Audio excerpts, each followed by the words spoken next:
Handa na ba kayong marinig ang pinakamahalagang balita ng taon? Dahil bukas, oo, bukas na mismo, ang inyong pensyon ay papasok na sa inyong account. At hindi lang yon, may kasamang espesyal na dagdag na hindi pa ninyo inaasahan. Ang ikalawang yugto ng pension increase na dapat sana ay Disyembre pa, darating ay inilipat na at epektibo na ngayong Hunyo 2026. Ibig sabihin, 3 buwan ng mas maaga, may dagdag kayong matatanggap. Kung hindi kayo manonood ng video na ito hanggang katapusan, maaari kayong mapalampas ng pinakamahalagang impormasyon na direktang nakakaapekto sa inyong pera at sa inyong pamilya. Kaya manatili kayo. Nagsisimula na tayo ngayon. Magandang araw sa inyong lahat, aming mga minamahal na mga kababayan at mga pensyonado sa buong bansa. Ngayon ay isang napaka-espesyal na araw dahil ang impormasyong dala ko para sa inyo ngayon ay hindi basta-basta. Ito ay direktang nakakaapekto sa inyong buhay, sa inyong pamilya at sa inyong kinabukasan. Huwag kayong mag-scroll palayo. Huwag kayong mag-skip ng kahit isang segundo dahil ang bawat salita sa video na ito ay puno ng kahulugan at puno ng halaga para sa bawat isa sa inyo. Makinig kayo ng mabuti. Manatili kayo hanggang katapusan. Dahil ang susunod na mga minuto ay maaring magbago ng inyong pag-unawa sa inyong pensyon magpakailanman. Bago tayo magsimula, kung ito ang unang beses ninyong napanood ang aming channel, maaari po kayong mag-click ng like at mag-subscribe ngayon. Libre lang ito at napakalaking tulong ang nagagawa nito para sa aming channel. Para naman sa aming mga tapat na manonood na laging nandito sa bawat video, maraming salamat sa inyong patuloy na suporta at tiwala. Kayo ang dahilan kung bakit hindi kami tumitigil sa paghahanap ng pinakatumpak at pinakakapakipakinabang na impormasyon para sa bawat isa sa inyo. At ngayon, simulan na natin ang pinakamahalagang paksa ngayong araw. Kung kayo ay isa sa milyon-milyong pensyonado sa ating bansa, alam ninyo ng mabuti kung gaano kahalaga ang araw ng pagpasok ng inyong pensyon. Ito ang araw na hinihintay. Ito ang araw na pinaplano. Ito ang araw na nagbibigay ng kumpiyansa, ng seguridad, at ng kalmada sa inyong pang-araw-araw na buhay. At ngayong Hunyo 2026, ang araw na yon ay hindi lang basta araw ng pensyon. Ito ay isang araw na puno ng espesyal na sorpresa, puno ng magandang balita, at puno ng pagbabago na talagang nagpapasaya sa puso ng bawat pensyonado sa buong bansa. Ngayon, nais kong simulan sa pinakamahalaga, ang schedule ng pamamahagi ng pensyon para ngayong Hunyo 2026. At kung nag-aalala kayo, kung nalilito kayo, o kung hindi pa kayo sigurado kung kailan eksaktong papasok ang inyong pondo, huwag nang mag-alala pa. Sapagkat ngayon, ipapaliwanag ko sa inyo ang lahat ng detalye ng malinaw, ng maayos, at ng walang anumang kalituhan.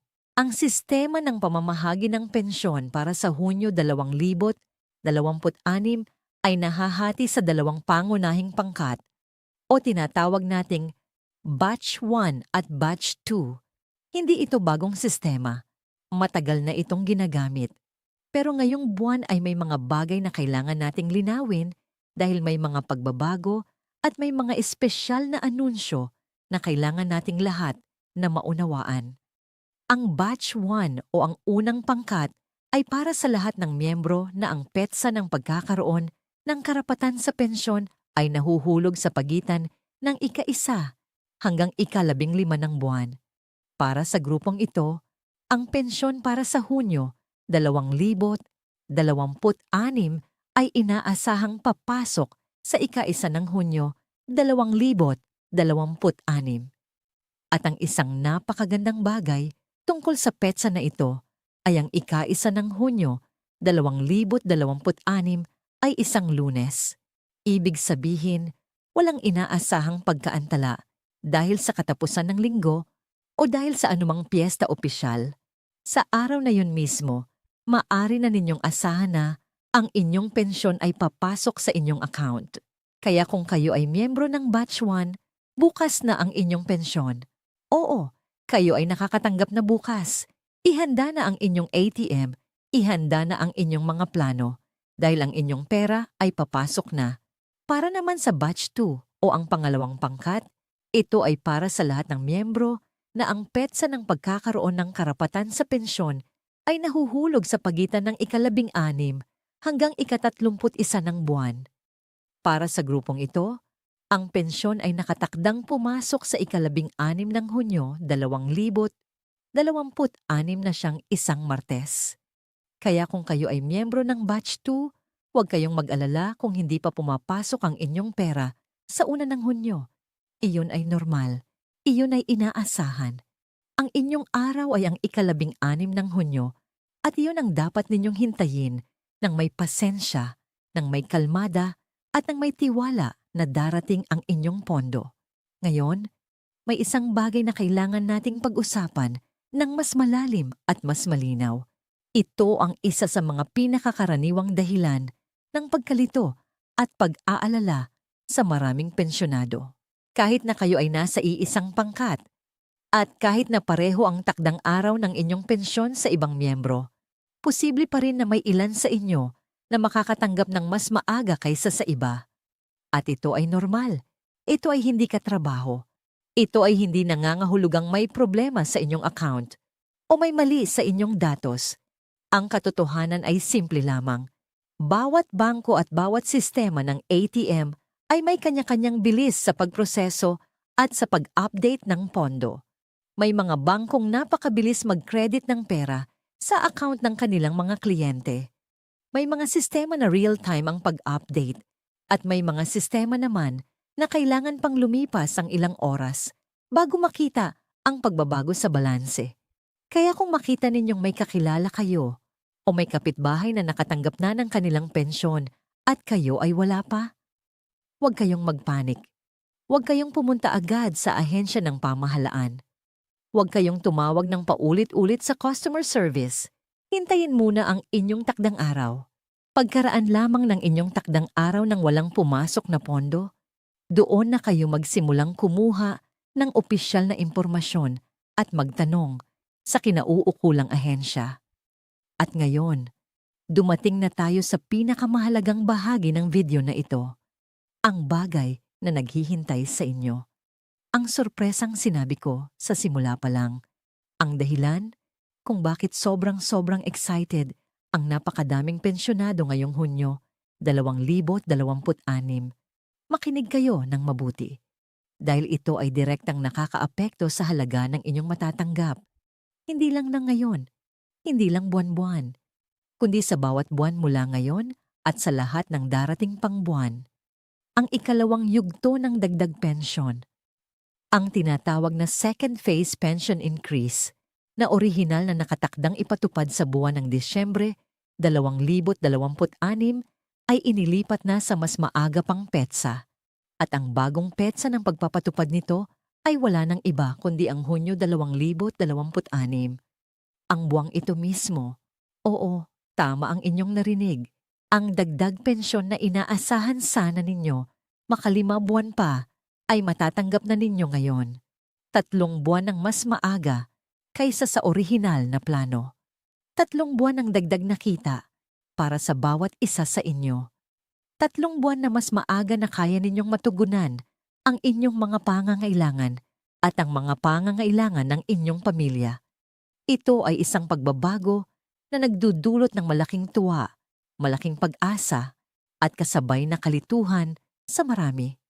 Kaya naman mahalaga na tunay na maunawaan natin kung magkano ang maidadagdag sa inyong pensyon simula ngayong Hunyo 2026.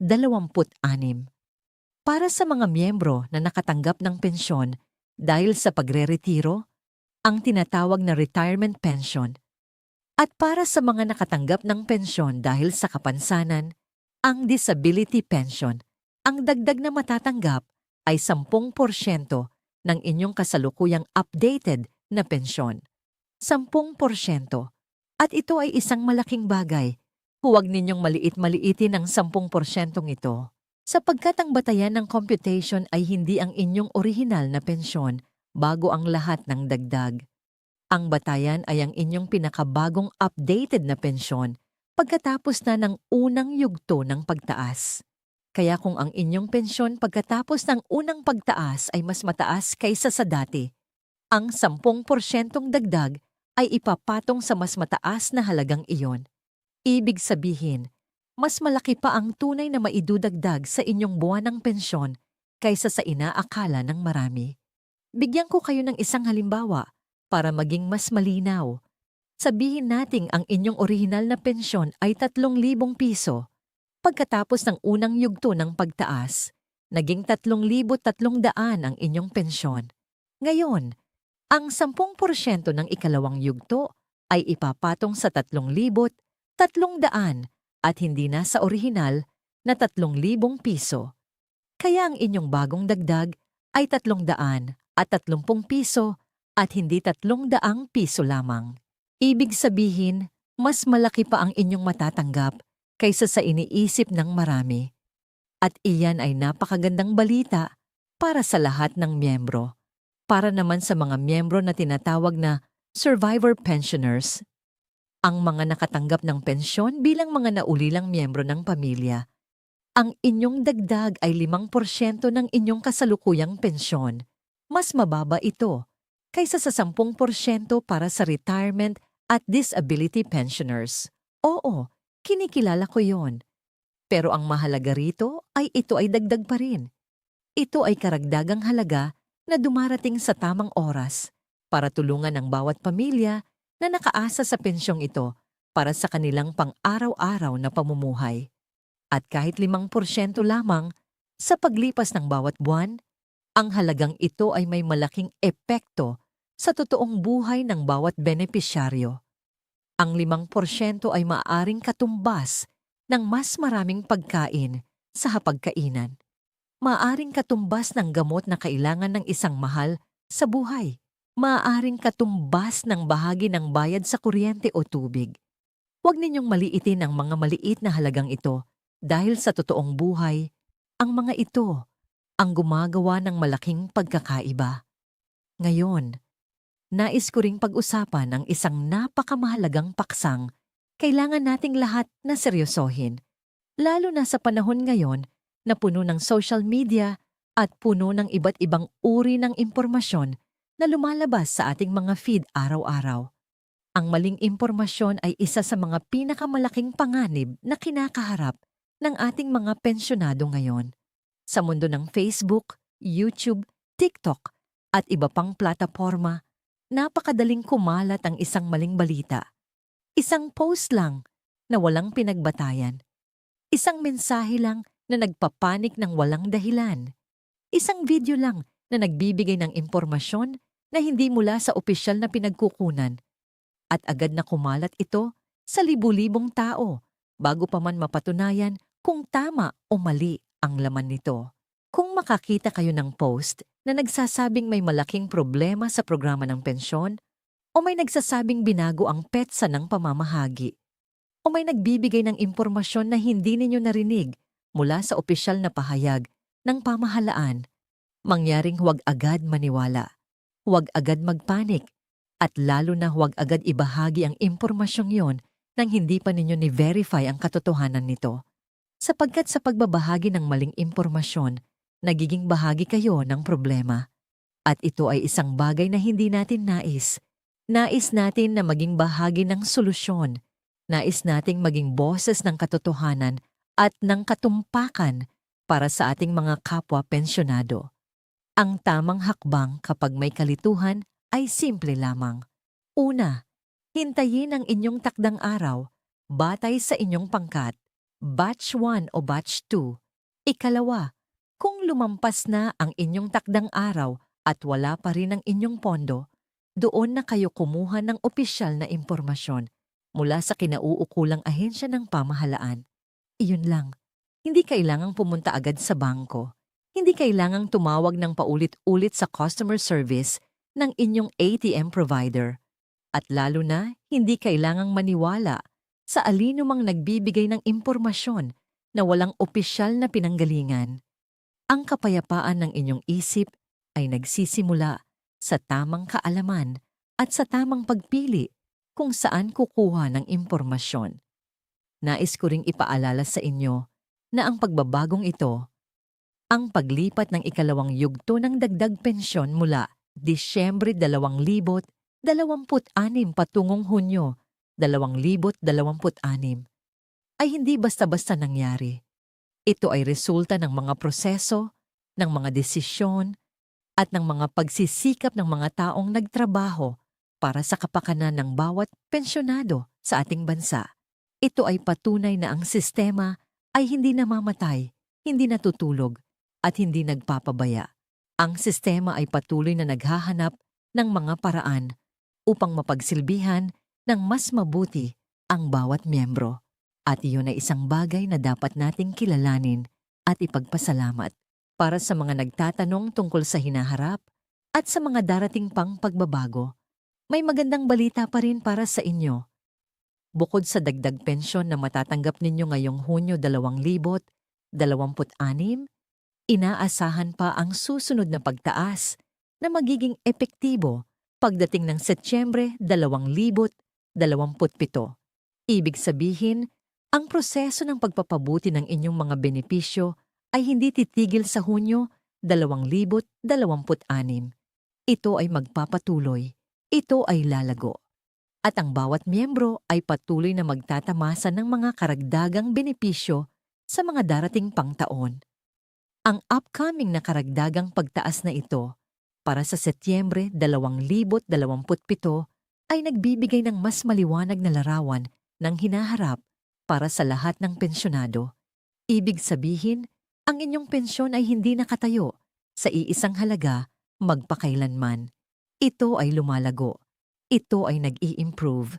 At sa bawat taon na lumilipas, ang inyong kapakanan ay patuloy na inaalagaan ng sistema.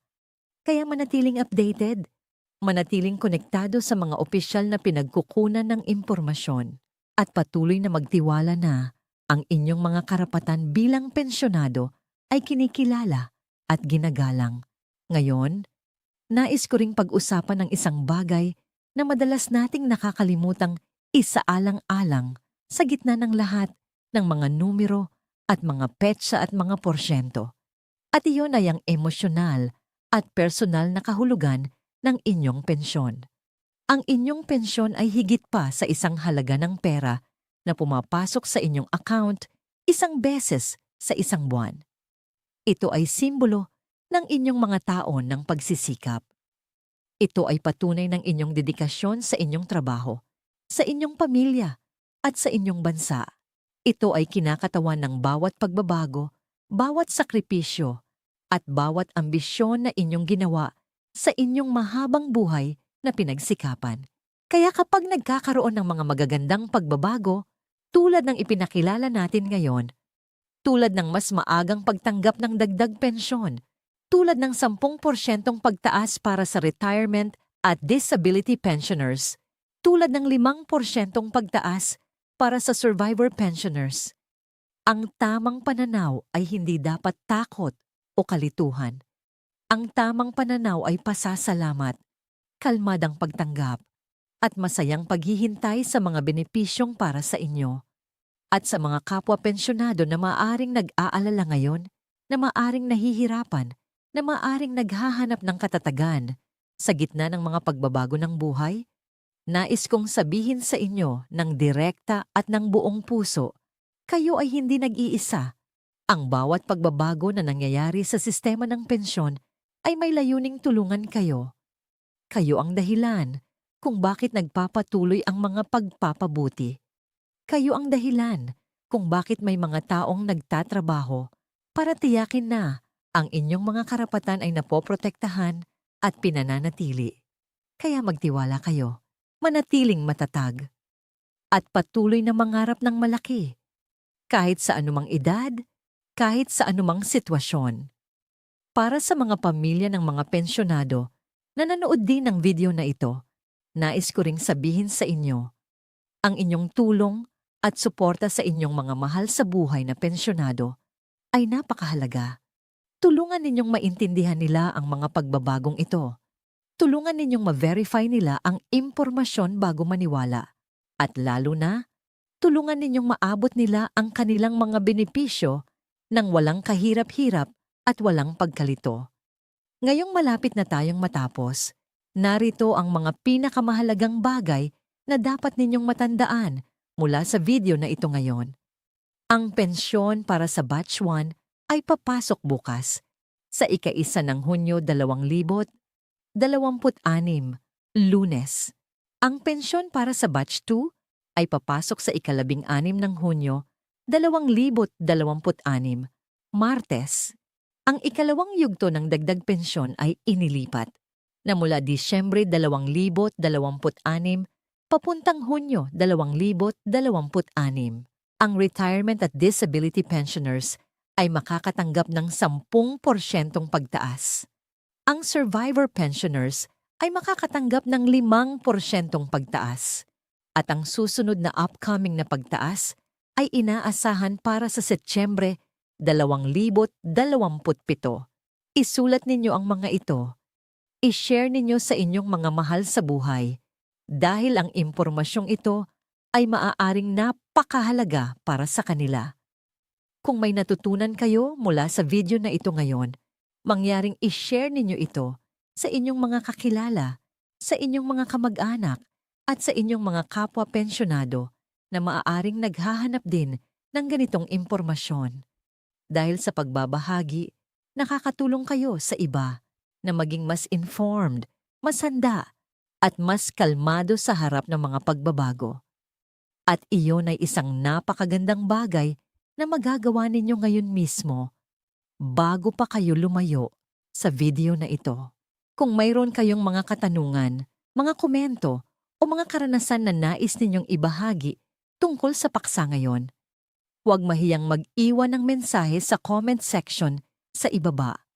Nandito kami para sagutin ang inyong mga tanong. Nandito kami para marinig ang inyong mga karanasan. At ang bawat komento ninyo ay napakahalaga para sa amin dahil tumutulong ito sa aming mas maunawaan kung ano pa ang kailangan ninyong malaman at kung ano pa ang kailangan naming ipaliwanag. At kung hindi pa kayo nakasubscribe sa aming channel, ito na ang tamang oras para gawin iyon. I-click ang subscribe button, i-on ang notification bell para hindi kayo makaligtaan ng anumang mahalagang update sa hinaharap. Lagi kaming nagdadala ng pinakakapakipakinabang na impormasyon para sa ating mga kababayang pensyonado, ng tumpak, ng malinaw, at ng may pagmamahal. Maraming salamat sa inyong oras. Maraming salamat sa inyong tiwala sa aming channel. Hanggang sa susunod na video, ingat kayo palagi. Manatiling malusog, manatiling ligtas, patuloy na mangarap ng malaki. Mahal namin kayong lahat.